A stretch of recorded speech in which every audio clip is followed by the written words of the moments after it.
गौर से सुनिए दोस्तों, जिंदगी का सबसे खतरनाक युद्ध बाहर नहीं, भीतर चलता है। और उस युद्ध का सेनापति कोई और नहीं, तुम्हारा मन है। एक ऐसा मन जो कभी शांत नहीं बैठता, जो कभी तुम्हें चैन से जीने नहीं देता, जो हर वक्त तुम्हें किसी न किसी उलझन में फंसाए रखता है। दिन में हजारों ख्यालों की आंधी, रात में बेचैनियों की तपती लपटें, और इन सब का केंद्र सिर्फ एक ही होता है, तुम्हारा मन। कोई रिश्ता टूटता है तो मन ही सबसे पहले दुखी होता है। कोई सपना अधूरा रह जाए तो मन ही सबसे पहले हार मान लेता है। कोई तुम्हें कुछ कह दे, मन ही सबसे पहले घायल हो जाता है। और सबसे बड़ी बात, कोई तुम्हें कुछ नहीं भी कहे तो भी यही मन खामोश बैठकर तुम्हें भीतर से तोड़ता रहता है। अगर यह मन तुम्हारे वश में नहीं है तो समझो तुम किसी और के आदेश पर जी रहे हो, चाहे वो डर हो, गुस्सा हो, ईर्ष्या हो या पछतावा। तुम सोचते हो तुम अपने जीवन के मालिक हो, पर असल में तुम उस मन के गुलाम हो जो हर दिन तुम्हें इधर उधर खींचता रहता है। सुबह कुछ सोचते हो, दोपहर को कुछ और रात तक अपने ही विचारों से हार मान चुके होते हो। पर कभी रुककर यह सोचा है कि ये मन आखिर चाहता क्या है? गौतम बुद्ध ने एक बहुत गहरी बात कही थी, तुम्हारा सबसे बड़ा शत्रु तुम्हारा अपना अनियंत्रित मन है, और तुम्हारा सबसे बड़ा मित्र वही मन बन सकता है जब वो तुम्हारे नियंत्रण में हो। मन न तो बुरा है ना अच्छा, यह बस वैसा ही बन जाता है जैसा तुम इसे बनाते हो। यह तुम्हारा सबसे वफादार सेवक बन सकता है या सबसे निर्दयी मालिक भी। मनोविज्ञान कहता है कि हमारा मन लगातार दो चीजों से संचालित होता है, आदतों और प्रतिक्रियाओं से। अगर किसी ने तुम्हें कुछ बुरा कह दिया तो तुरंत तुम्हारा मन उसे याद करता है, उस पर प्रतिक्रिया देता है और वही सोच बार बार दोहराता है। यही मन उस बात को इतना बड़ा बना देता है कि नींद उड़ जाती है, भूख मर जाती है, और तुम उस एक क्षण की वजह से हफ्तों तक परेशान रहते हो। पर मनोविज्ञान ही यह भी कहता है कि अगर हम अपने विचारों को पहचानना सीख लें, अगर हम अपने हर भाव को एक कदम पीछे हटकर देखें, तो हम अपने मन को धीरे धीरे समझ सकते हैं। और जब समझ आता है तब नियंत्रण आता है। यह जानना बेहद जरूरी है कि जब तक मन नियंत्रण में नहीं है तब तक हम अपने जीवन की दिशा खुद तय नहीं कर सकते। क्योंकि जब तुम खुद को बदलने की कोशिश करते हो, कोई नई आदत शुरू करना चाहते हो, कोई बुरी आदत छोड़ना चाहते हो, तभी सबसे पहले मन विरोध करता है। कल से करेंगे, अभी तो थक गए हैं, ये तो बहुत मुश्किल है, क्या फायदा होगा। ये सब मन की पुरानी स्क्रिप्ट है और हम हर बार उसी स्क्रिप्ट पर जीते रहते हैं और खुद को ठगा हुआ महसूस करते हैं। अगर मन नियंत्रित नहीं है तो तुम कभी अपने समय के मालिक नहीं बन सकते। तुम्हारा ध्यान बिखरा रहेगा, फैसले कमजोर होंगे और हर दिन अनजाने डर, अफसोस और उलझनों में बीतता जाएगा। पर सोचो जरा, अगर यही मन तुम्हारा साथी बन जाए, अगर हर सुबह वही मन तुम्हें लक्ष्य की याद दिलाए, हर रात वही मन तुम्हें शांति दे, तो जीवन बदलने में वक्त नहीं लगेगा। और यह कोई जादू नहीं है, यह एक विज्ञान है, एक अभ्यास है, एक आत्मज्ञान की प्रक्रिया है। और इस प्रक्रिया की शुरुआत होती है मन की पहचान से। जब तुम खुद से यह सवाल पूछने लगते हो, अभी मैं क्या सोच रहा हूं? ज़ेरेनिया, क्यों सोच रहा हूं? कॉम्पोनेंट प्लेसमेंट, क्या ये विचार मेरे काम के हैं? ज़ेरेनिया, क्या इससे मुझे शांति मिल रही है या बेचैनी? जब यह सवाल उठने लगते हैं तब पहली बार मन के खेल समझ में आने लगते हैं, और यही पहला कदम है मन को नियंत्रित करने की ओर। हमेशा याद रखना, जो मन को जीत लेता है वो हर लड़ाई जीत सकता है, और जो मन से हार जाता है वो पूरी दुनिया जीतकर भी खुद को खो देता है। अब यह कोई साधु संतों की बात नहीं है, यह आम जिंदगी की, तुम्हारी और मेरी जैसी जिंदगी की सच्चाई है। मन नियंत्रण का मतलब भावनाओं को दबाना नहीं है। मन नियंत्रण का मतलब है भावनाओं को महसूस करना, पर उनके बहाव में बहना नहीं। तुम्हें गुस्सा आए, यह स्वाभाविक है, पर तुम उसे कैसे संभालते हो, यही मन का नियंत्रण है। तुम दुखी हो, यह मानवीय है, पर क्या तुम उस दुख में डूबते हो या उससे कुछ सीखते हो, यही तुम्हारी शक्ति है। हर दिन हमारा मन हमें धोखा देता है। वो कहता है तुम कुछ नहीं कर सकते, लोग तुम्हें नहीं समझते, तुम्हारा जीवन बेकार है। पर याद रखना, ये सब मन के पुराने पैटर्न हैं जिन्हें हमने खुद ही सालों तक दोहराया है। अब वक्त है इन पैटर्न्स को तोड़ने का। अब वक्त है अपने भीतर की सबसे बड़ी शक्ति को जगाने का, अपने मन को समझने, स्वीकार करने और नियंत्रित करने का। क्योंकि जब तुम मन के मालिक बनते हो तब तुम जीवन के मालिक बनते हो। और अब अगला सवाल यह है कि इस मन को नियंत्रित कैसे किया जाए? इसके कौन से तरीके हैं जो हर कोई अपने जीवन में लागू कर सकता है?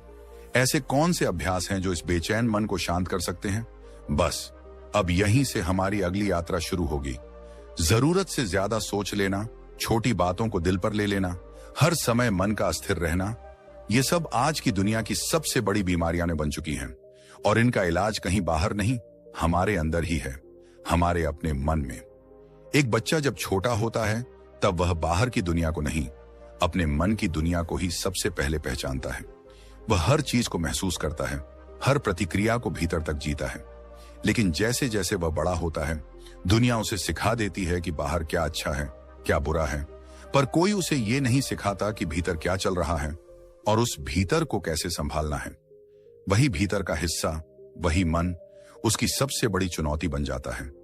मन एक ऐसी शक्ति जो दिखती नहीं पर पूरी जिंदगी को नचाती है।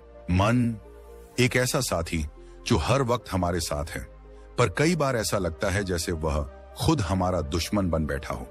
हम खाने के बीच भी सोच रहे होते हैं, सोते वक्त भी सोच रहे होते हैं, और सोचते सोचते इतना थक जाते हैं कि खुद से ही दूर हो जाते हैं।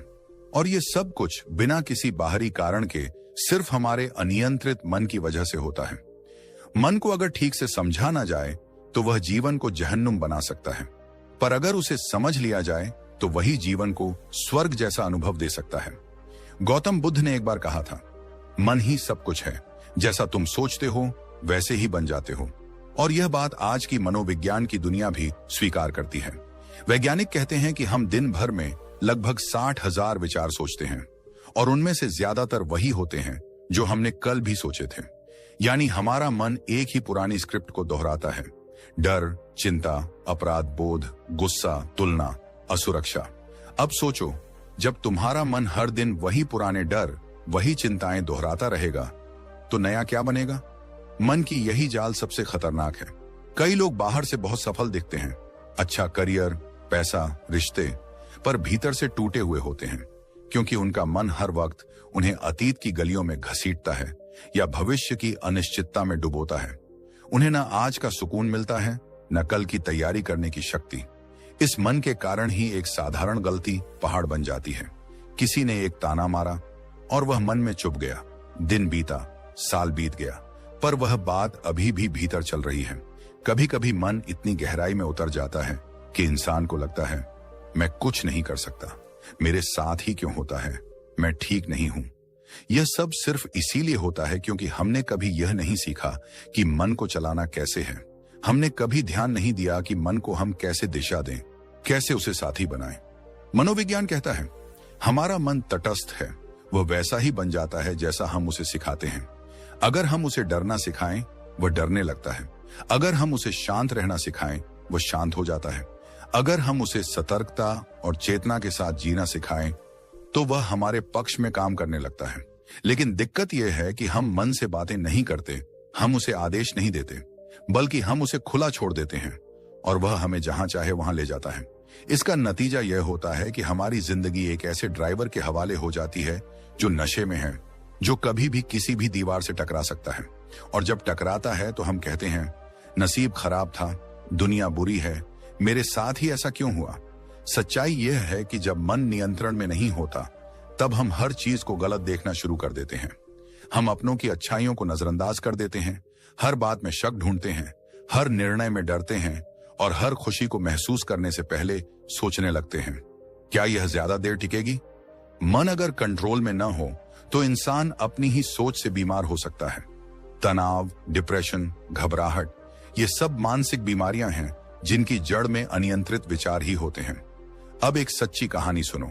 एक लड़की जिसने बचपन में कुछ बुरे अनुभवों से गुजरने के बाद अपने मन में यह ठान लिया था कि मैं किसी पर भरोसा नहीं कर सकती।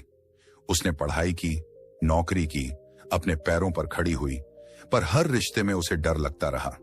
हर सफलता के बाद भी वह खुद को खाली महसूस करती रही, क्योंकि उसका मन अभी भी उस पुराने डर में बंद था।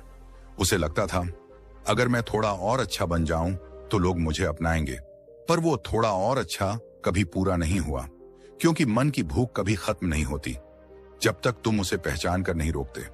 और यह कोई एक लड़की की कहानी नहीं है, ये हम सबकी कहानी है जिसमें मन हमारी जिंदगी को नियंत्रित कर रहा है, पर हम उसे पहचान नहीं पा रहे। तो अब समय आ गया है कि हम इस मन को केवल एक विचारों की मशीन समझना बंद करें। हमें यह समझना होगा कि यह मन हमारे अनुभवों का एक आईना है, और अगर इस आईने को साफ करना है तो हमें इसे पकड़कर झाड़ना होगा, साफ करना होगा और नई रोशनी में देखना होगा। मन को नियंत्रित करना इसलिए जरूरी है क्योंकि यही मन हमारे जीवन का रास्ता तय करता है। अगर वह भ्रमित है तो रास्ता भी गलत होगा, अगर वह शांत है तो जीवन भी साफ सुथरा, सीधा और स्पष्ट होगा। अब सवाल यह नहीं है कि क्या हम मन को नियंत्रित कर सकते हैं, सवाल यह है कैसे। जिंदगी में कुछ सबसे बड़ी गलतफहमियां वे होती हैं जो भीतर ही भीतर पलती हैं, जिनके बारे में हम कभी सोचते नहीं, पर जो हर दिन हमें अंदर ही अंदर तोड़ती रहती हैं। जैसे मैं सोच रहा हूं यानी मैं समझदार हूं, मैं जो महसूस कर रहा हूं वो सच है, मेरा दिमाग सही बता रहा है, मेरा मन जो कह रहा है वही करना चाहिए। पर क्या आपने कभी खुद से यह पूछा है कि जो तुम्हारे भीतर बोल रहा है वो मन है या दिमाग? क्योंकि यहीं से शुरू होता है सबसे बड़ा भ्रम, और यही भ्रम हमारी पूरी जिंदगी का रुख तय करता है। दिमाग और मन, ये दोनों शब्द हम रोज सुनते हैं, बोलते हैं, लेकिन इनके बीच का फर्क शायद ही कोई गहराई से समझता हो। इसी भ्रम की वजह से हम कभी अपने मन की सुनते हैं तो कभी दिमाग की, और कई बार दोनों की लड़ाई में खुद को ही खो बैठते हैं। और सबसे डरावनी बात, जब तक हम इस फर्क को नहीं समझते तब तक हम खुद को समझने का दावा भी नहीं कर सकते। दिमाग एक बायोलॉजिकल मशीन है, एक शानदार कंप्यूटर जो फैसले लेता है, डेटा प्रोसेस करता है, लॉजिक लगाता है, यादें सहेजता है, योजनाएं बनाता है। यह पूरी तरह से भौतिक है, इसका वजन है, आकार है, और वैज्ञानिक इसे स्कैन कर सकते हैं। लेकिन मन वो है जो तुम महसूस करते हो, जो तुम अनुभव करते हो, जो तुम्हें हर स्थिति में या तो खींचता है या पीछे ढकेलता है।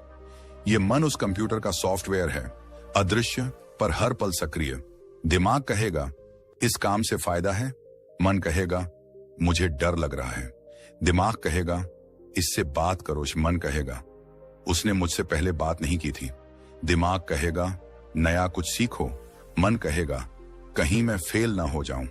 यानी दिमाग तर्क करता है, मन भावनाएं चलाता है, और जब मन इन भावनाओं में उलझ जाता है तो दिमाग भी उसका गुलाम बन जाता है, और फिर हम कोई भी निर्णय सोचकर नहीं, डर और आदत से लेने लगते हैं। गौतम बुद्ध ने इसी मन को सबसे बड़ी परीक्षा बताया है। उन्होंने कहा था, मन एक बंदर की तरह है जो एक डाली से दूसरी डाली कूदता रहता है, बिना रुके, बिना थके, और अगर उसे बांधना है तो एक ही रास्ता है, जागरूकता। बुद्ध ने कभी यह नहीं कहा कि मन को मार दो, उसे दबा दो। उन्होंने कहा मन को समझो, उसकी हर चाल पर नजर रखो। जब तुम अपने ही विचारों को एक कदम पीछे हटकर देखने लगते हो, तब तुम पहली बार मन और स्वयं के बीच का फर्क महसूस करते हो। मनोविज्ञान भी यही कहता है, मन की आवाज हमारे पुराने अनुभवों, भावनात्मक घावों, आदतों और आंतरिक कंडीशनिंग से बनी होती है। यह वो चीज है जो बिना सोचे निर्णय कराती है, बस एक भावना के आधार पर। और यही सबसे बड़ा खतरा है। जब मन जागरूक नहीं होता तब वह मालिक बन बैठता है। सोचिए, जब कोई व्यक्ति किसी की बात से आहत होता है तो वह तुरंत प्रतिक्रिया क्यों देता है? क्यों वह गुस्से में चीजें तोड़ देता है? क्यों वह आत्म संदेह में डूब जाता है, खुद से नफरत करने लगता है, या उदासी में महीनों तक घुटता रहता है? क्योंकि उस समय दिमाग काम नहीं कर रहा होता, मन हावी हो जाता है। और जब मन मालिक बनता है तो वह तुम्हें बार बार उसी अंधेरे में ले जाता है जहां तुम्हारे डर, तुम्हारे पुराने अनुभव, तुम्हारे असुरक्षा भाव छिपे होते हैं। वह तुम्हें उस इंसान से दूर कर देता है जिसे तुम सबसे ज्यादा चाहते हो, सिर्फ इसलिए क्योंकि तुम्हारे मन ने मान लिया कि वो बदल गया है। वह तुम्हें अच्छी नौकरी छोड़ने पर मजबूर कर देता है, सिर्फ इसलिए क्योंकि मन कहता है मुझे यहां अच्छा नहीं लग रहा। यह मन कभी भी स्थिर नहीं रहता, यह तुम्हें एक विचार से दूसरे विचार तक घसीटता रहता है, ठीक वैसे ही जैसे तूफान में फंसी नाव लहरों पर उछलती रहती है। पर अब सवाल यह है, इस मन को हम सेवक कैसे बनाएं? सबसे पहला कदम है पहचान। हर बार जब कोई विचार तुम्हारे भीतर आए तो एक पल रुक कर पूछो, यह विचार कहां से आ रहा है? क्या यह डर है, ईर्ष्या है, तुलना है, या कोई पुरानी चोट? जब तुम सवाल पूछने लगते हो तब मन पर पहली चोट लगती है, क्योंकि अब वह अंधेरे में नहीं प्रकाश में आ गया है। दूसरा कदम है नजर रखना। जैसे एक चौकीदार रात में हर आहट पर सतर्क रहता है, वैसे ही तुम्हें अपने मन की हर हरकत पर नजर रखनी है।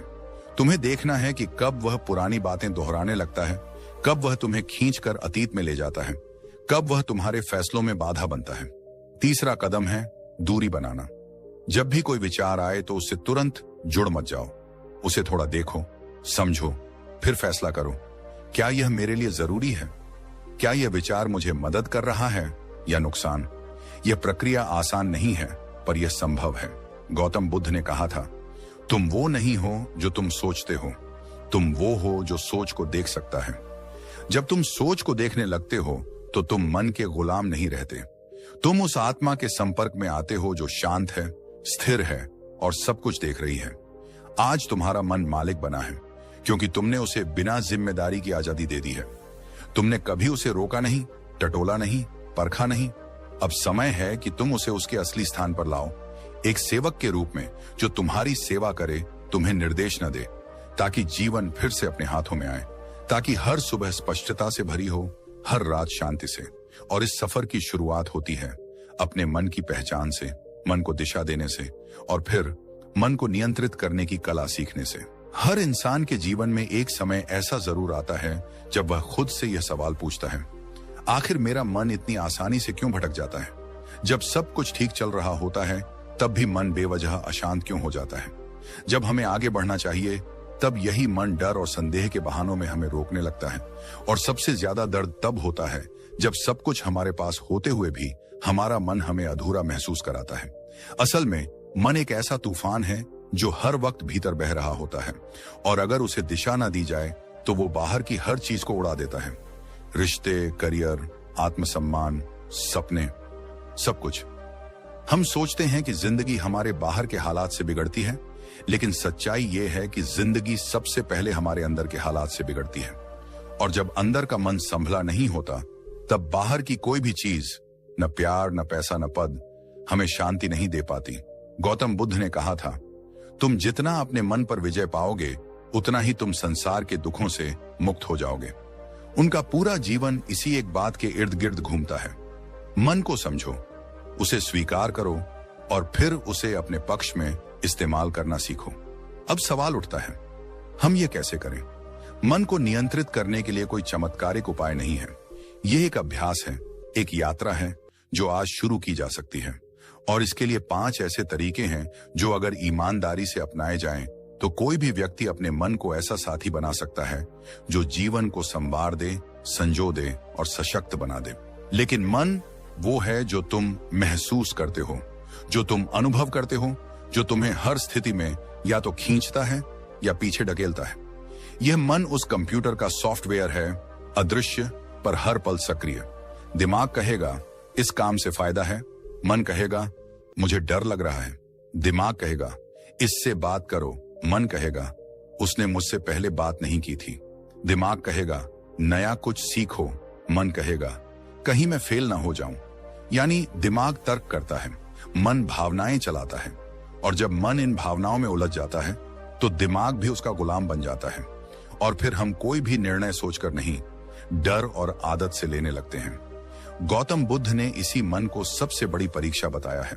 उन्होंने कहा था, मन एक बंदर की तरह है जो एक डाली से दूसरी डाली कूदता रहता है, बिना रुके, बिना थके, और अगर उसे बांधना है तो एक ही रास्ता है, जागरूकता। बुद्ध ने कभी यह नहीं कहा कि मन को मार दो, उसे दबा दो। उन्होंने कहा, मन को समझो, उसकी हर चाल पर नजर रखो। जब तुम अपने ही विचारों को एक कदम पीछे हटकर देखने लगते हो, तब तुम पहली बार मन और स्वयं के बीच का फर्क महसूस करते हो। मनोविज्ञान भी यही कहता है। मन की आवाज हमारे पुराने अनुभवों, भावनात्मक घावों, आदतों और आंतरिक कंडीशनिंग से बनी होती है। यह वो चीज है जो बिना सोचे निर्णय कराती है, बस एक भावना के आधार पर। और यही सबसे बड़ा खतरा है। जब मन जागरूक नहीं होता तब वह मालिक बन बैठता है। सोचिए, जब कोई व्यक्ति किसी की बात से आहत होता है तो वह तुरंत प्रतिक्रिया क्यों देता है? क्यों वह गुस्से में चीजें तोड़ देता है? क्यों वह आत्मसंदेह में डूब जाता है, खुद से नफरत करने लगता है, या उदासी में महीनों तक घुटता रहता है? क्योंकि उस समय दिमाग काम नहीं कर रहा होता, मन हावी हो जाता है, और जब मन मालिक बनता है तो वह तुम्हें बार बार उसी अंधेरे में ले जाता है जहां तुम्हारे डर, तुम्हारे पुराने अनुभव, तुम्हारे असुरक्षा भाव छिपे होते हैं। वह तुम्हें उस इंसान से दूर कर देता है जिसे तुम सबसे ज्यादा चाहते हो, सिर्फ इसलिए क्योंकि तुम्हारे मन ने मान लिया कि वो बदल गया है। वह तुम्हें अच्छी नौकरी छोड़ने पर मजबूर कर देता है, सिर्फ इसलिए क्योंकि मन कहता है मुझे यहां अच्छा नहीं लग रहा। यह मन कभी भी स्थिर नहीं रहता, यह तुम्हें एक विचार से दूसरे विचार तक घसीटता रहता है, ठीक वैसे ही जैसे तूफान में फंसी नाव लहरों पर उछलती रहती है। पर अब सवाल यह है, इस मन को हम सेवक कैसे बनाएं? सबसे पहला कदम है पहचान। हर बार जब कोई विचार तुम्हारे भीतर आए तो एक पल रुक कर पूछो, यह विचार कहां से आ रहा है? क्या यह डर है, ईर्ष्या है, तुलना है, या कोई पुरानी चोट? जब तुम सवाल पूछने लगते हो तब मन पर पहली चोट लगती है, क्योंकि अब वह अंधेरे में नहीं, प्रकाश में आ गया है। दूसरा कदम है नजर रखना। जैसे एक चौकीदार रात में हर आहट पर सतर्क रहता है, वैसे ही तुम्हें अपने मन की हर हरकत पर नजर रखनी है। तुम्हें देखना है कि कब वह पुरानी बातें दोहराने लगता है, कब वह तुम्हें खींचकर अतीत में ले जाता है, कब वह तुम्हारे फैसलों में बाधा बनता है। तीसरा कदम है दूरी बनाना। जब भी कोई विचार आए तो उससे तुरंत जुड़ मत जाओ, उसे थोड़ा देखो, समझो, फिर फैसला करो। क्या यह मेरे लिए जरूरी है? क्या यह विचार मुझे मदद कर रहा है या नुकसान? यह प्रक्रिया आसान नहीं है, पर यह संभव है। गौतम बुद्ध ने कहा था, तुम वो नहीं हो जो तुम सोचते हो, तुम वो हो जो सोच को देख सकता है। जब तुम सोच को देखने लगते हो तो तुम मन के गुलाम नहीं रहते, तुम उस आत्मा के संपर्क में आते हो जो शांत है, स्थिर है और सब कुछ देख रही है। आज तुम्हारा मन मालिक बना है क्योंकि तुमने उसे बिना जिम्मेदारी की आजादी दे दी है। तुमने कभी उसे रोका नहीं, टटोला नहीं, परखा नहीं। अब समय है कि तुम उसे उसके असली स्थान पर लाओ, एक सेवक के रूप में जो तुम्हारी सेवा करे, तुम्हें निर्देश न दे, ताकि जीवन फिर से अपने हाथों में आए, ताकि हर सुबह स्पष्टता से भरी हो, हर रात शांति से। और इस सफर की शुरुआत होती है अपने मन की पहचान से, मन को दिशा देने से, और फिर मन को नियंत्रित करने की कला सीखने से। हर इंसान के जीवन में एक समय ऐसा जरूर आता है जब वह खुद से यह सवाल पूछता है, आखिर मेरा मन इतनी आसानी से क्यों भटक जाता है? जब सब कुछ ठीक चल रहा होता है तब भी मन बेवजह अशांत क्यों हो जाता है? जब हमें आगे बढ़ना चाहिए तब यही मन डर और संदेह के बहानों में हमें रोकने लगता है। और सबसे ज्यादा दर्द तब होता है जब सब कुछ हमारे पास होते हुए भी हमारा मन हमें अधूरा महसूस कराता है। असल में मन एक ऐसा तूफान है जो हर वक्त भीतर बह रहा होता है, और अगर उसे दिशा ना दी जाए तो वो बाहर की हर चीज को उड़ा देता है। रिश्ते, करियर, आत्मसम्मान, सपने, सब कुछ। हम सोचते हैं कि जिंदगी हमारे बाहर के हालात से बिगड़ती है, लेकिन सच्चाई ये है कि जिंदगी सबसे पहले हमारे अंदर के हालात से बिगड़ती है। और जब अंदर का मन संभला नहीं होता तब बाहर की कोई भी चीज, न प्यार, न पैसा, न पद, हमें शांति नहीं दे पाती। गौतम बुद्ध ने कहा था, तुम जितना अपने मन पर विजय पाओगे उतना ही तुम संसार के दुखों से मुक्त हो जाओगे। उनका पूरा जीवन इसी एक बात के इर्द गिर्द घूमता है। मन को समझो, उसे स्वीकार करो और फिर उसे अपने पक्ष में इस्तेमाल करना सीखो। अब सवाल उठता है, हम यह कैसे करें? मन को नियंत्रित करने के लिए कोई चमत्कारिक उपाय नहीं है। यह एक अभ्यास है, एक यात्रा है जो आज शुरू की जा सकती है। और इसके लिए 5 ऐसे तरीके हैं जो अगर ईमानदारी से अपनाए जाएं तो कोई भी व्यक्ति अपने मन को ऐसा साथी बना सकता है जो जीवन को संवार दे, संजो दे और सशक्त बना दे। ध्यान का मतलब है मन को बिना जोर दिए शांत करना। यह कोई दिखावा नहीं है, यह कोई धार्मिक कर्मकांड नहीं है, यह बस आंखें बंद करके अपने भीतर की यात्रा है। हर सुबह केवल 10 मिनट भी अगर हम बैठकर अपने मन की आवाजों को बिना जजमेंट के सुने तो धीरे धीरे ये आवाजें शांत होने लगती हैं। मन एक बच्चा है, अगर उसे ध्यान मिले तो वह शांत हो जाता है। ध्यान मन को वो खाना देता है जिसकी उसे सबसे ज्यादा भूख है, सुनने की जगह। गौतम बुद्ध वर्षों तक ध्यान की इसी शक्ति से अपने मन की गहराइयों तक पहुंचे। आज आधुनिक मनोविज्ञान भी माइंडफुलनेस मेडिटेशन को एंग्जायटी, डिप्रेशन और इमोशनल स्टेबिलिटी का इलाज मान चुका है।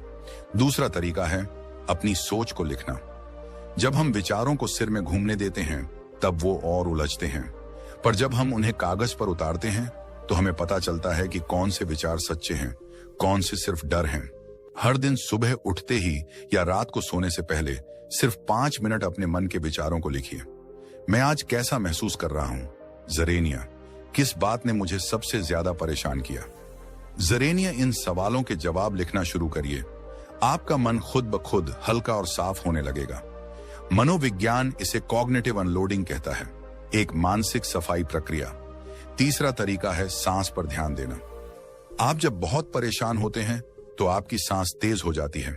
जब आप शांत होते हैं तो सांस धीमी और गहरी होती है। सांस और मन का गहरा रिश्ता है। अगर आप सांस को नियंत्रित करना सीख जाते हैं तो मन अपने आप काबू में आने लगता है। रोज दिन में 2-3 बार सिर्फ 1 मिनट के लिए अपनी सांसों पर ध्यान केंद्रित कीजिए। गिनती कीजिए, 1, 2, 3। सांस अंदर, धीरे धीरे, सांस बाहर, पूरी तरह। ये एक सरल तकनीक है जो किसी भी परिस्थिति में आपको केंद्र में वापस ला सकती है। चौथा तरीका है सोच और भावनाओं के बीच अंतर समझना। हम अक्सर सोचते हैं कि जो हम महसूस कर रहे हैं वो सच्चाई है, पर हर भावना एक स्थायी सच नहीं होती। वो सिर्फ एक गुजरती हुई प्रतिक्रिया होती है। जब कोई आपको नजरअंदाज करता है तो आपका मन तुरंत कहता है वो मुझे पसंद नहीं करता, पर असल में हो सकता है वो इंसान खुद किसी उलझन में हो। हर भावना को पकड़कर तुरंत प्रतिक्रिया देने की बजाय एक कदम पीछे हटिए और देखिए, क्या मैं प्रतिक्रिया दे रहा हूं या जवाब दे रहा हूं? यह फर्क समझ में आने लगे तो मन स्वतः विनम्र और शांत हो जाता है। 5वां तरीका है शारीरिक अनुशासन और दिनचर्या। मन को नियंत्रण में लाना सिर्फ मानसिक अभ्यास नहीं है, यह आपके शरीर और जीवन शैली से भी जुड़ा होता है। यदि आपकी नींद पूरी नहीं है, खाना समय पर नहीं खा रहे, शरीर निष्क्रिय है, तो मन में बेचैनी जरूर होगी। एक नियमित दिनचर्या, थोड़ी सी कसरत और संतुलित आहार, ये छोटी छोटी चीजें आपके मन को स्थिर रखने में बहुत बड़ी भूमिका निभाती हैं।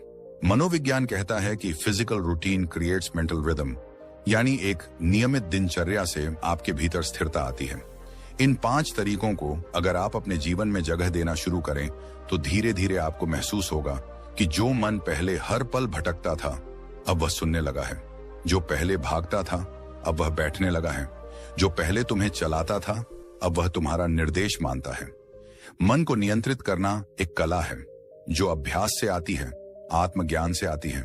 और जब यह कला सीख ली जाती है तो जीवन बदलना रुकता नहीं, रोज शुरू होता है। अगर आज आपने इस वीडियो को अंत तक देखा है तो यकीन मानिए आप बाकी दुनिया से अलग हैं। आप अंदर से खुद को बदलना चाहते हैं, अपने मन को समझना चाहते हैं, और शायद पहली बार आपने यह फैसला लिया है कि अब मन के पीछे नहीं भागना बल्कि उसे अपने साथ चलाना है। यही निर्णय आपको भीड़ से अलग करता है। लेकिन याद रखिए, यह रास्ता अकेले चलना मुश्किल हो सकता है। जरूरत है एक ऐसे सफर की जहां हर कदम पर कोई हो जो आपके मन की आवाज समझे, जो न सलाह दे न उपदेश दे, बल्कि आपको यह एहसास कराए कि आप अकेले नहीं हैं। इसी सोच से हमारा यह YouTube चैनल बना है। यह चैनल सिर्फ एक नाम नहीं है, यह एक जगह है जहां टूटे हुए लोग दोबारा जुड़ना सीखते हैं, जहां बिखरे हुए मन दोबारा स्थिर होना सीखते हैं, जहां हर वीडियो सिर्फ स्क्रीन पर नहीं चलता बल्कि सीधा दिल के भीतर उतरता है। अगर यह वीडियो आपको छू पाया हो, अगर कहीं ना कहीं आपने खुद को इसमें पाया हो, तो इस सफर को यही मत रोकिए। हमारे चैनल को सब्सक्राइब कीजिए, क्योंकि अगला वीडियो आपके जीवन का अगला जवाब लेकर आने वाला है। कमेंट करके बताइए आज आपने मन को लेकर क्या सीखा, कहां कहां आपने खुद को इस वीडियो में महसूस किया, और इस वीडियो को उस व्यक्ति के साथ जरूर साझा कीजिए जिसका मन इन दिनों रास्ता भटक गया है। हम फिर मिलेंगे एक नए विचार के साथ, एक नई गहराई के साथ। तब तक अपने मन को समझिए, उसे प्रेम से स्वीकारिए और हर दिन उसे थोड़ा और अपना बनाइए। आपका अपना चैनल हमारे YouTube चैनल पर, जहां हर शब्द सिर्फ सुना नहीं जाता, महसूस किया जाता है। धन्यवाद।